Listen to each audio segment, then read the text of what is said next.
নমস্কার দর্শক, ইনস্টার চ্যানেলে আজ আমরা দেখব অভিনেত্রী শ্রাবন্তী চট্টোপাধ্যায়ের এক মন্ত্রমুগ্ধকর লুক। দেখুন, তার এই অফ হোয়াইট জমকালো শাড়িতে তিনি যেন এক জীবন্ত শিল্পকর্ম। কালো রঙে গ্ল্যামারাস ব্লাউজের সাথে এই শাড়ির কন্ট্রাস্ট সত্যিই দারুণ।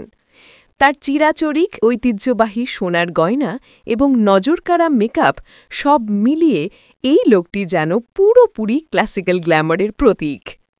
ছবিগুলোর সাথে দেওয়া দেবী চৌধুরানী হ্যাশট্যাগ ইঙ্গিত দিচ্ছে এই লুক হয়তো তার সেই ঐতিহাসিক চরিত্রের প্রস্তুতি বা সেই চরিত্রের অনুপ্রেরণায় তৈরি। শ্রাবন্তী প্রমাণ করলেন, আধুনিকতার পাশাপাশি ঐতিহ্যবাহী সাজেও তিনি সমানভাবে বর্ণাঢ্য। এই ধরনের ফটোশ্যুট সত্যি টলিউডের গ্ল্যামারকে তুলে ধরে। যদি আমাদের এই বিশ্লেষণ আপনার ভালো লেগে থাকে তাহলে অবশ্যই আমাদের ইনস্টার চ্যানেলটি সাবস্ক্রাইব করুন এবং পাশে থাকা বেল আইকনটি প্রেস করে আমাদের সঙ্গে থাকুন।